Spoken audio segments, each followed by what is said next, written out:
What is your reaction to that kind of assembly that is based on that kind of information flow?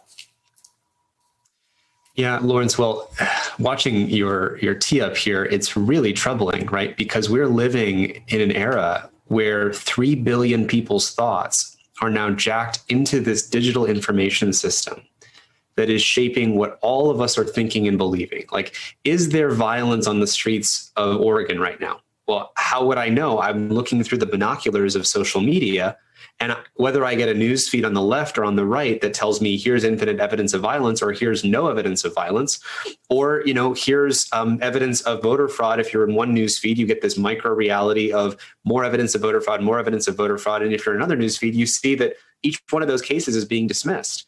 And what social media has done because of this business model, as we say in the film, The Social Dilemma, this business model that depends on each of us getting a affirmation feed, not information, has really warped our whole collective psyche. We've divided the collective national psyche against itself, that we are now not seeing the same movie of reality.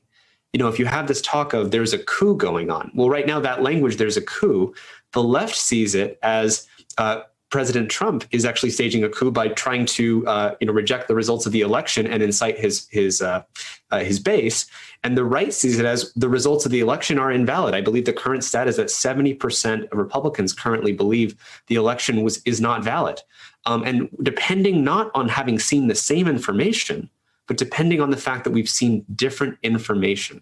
And I think the only way we can have common ground is by realizing how social media has destroyed our common ground, because that's a common place to stand. And I think that's what the film The Social Dilemma has really accomplished, is trying to get everyone to see that we're now 10 years into this mind warp that has so radically steered us into, as you said, more and more conspiracy theories and more extremism. Let's talk about this distinction between YouTube and Twitter. YouTube saying we're not going to allow you to put up any more stuff about this election fraud, and Twitter just using that word disputed. Every time Donald Trump tweets now something that's utterly false about election fraud, they just call it disputed. And my own reaction to it is Trump supporters love that what he says is disputed. That's part of what they like about being on his team, is being on his side of the dispute. And everything Trump does is a dispute. So it seems to me that language on Twitter just doesn't do what Twitter might intend for it to do. It's incredibly hard, because also as the companies start to take down certain kinds of content, that actually also increases polarization. Or when Twitter, there's actually foreign adversaries like China and Russia and many other countries that use this moment, use the fact that the tech companies will label this as saying this is disputed, or when they take these things down, they use that to drive up even more polarization, because now people will get more upset that the tech companies are taking down certain things, and other people will get upset that they're not taking down other things. And what we really have to see is that there's no simple way that the technology companies can, quote unquote, fix this problem, because they've created a Frankenstein where there's 3 billion Truman shows in which there's not, a person like right now behind your camera who's checking to see if I say something, like a swear word or something like that with the 5-second TV delay and doing gatekeeping. In this model, we have 3 billion Truman shows and there is no gatekeeping.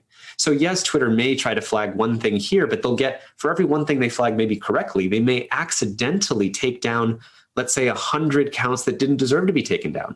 And that drives up more polarization from conservatives who believe that they're being censored. So this is the situation that we're in. It keeps getting worse because the core business model, they can grow faster whack-a-mole sticks and they can, whack more moles, but their business model is a mole farm. They're growing more problems than they can possibly deal with. And I think the only way to get out of it is to have a cultural awakening that recognizes that we've all been through this mind warp, and it has really driven us crazy on all sides. And I think the film The Social Dilemma is helping people see that even across bipartisan perspectives.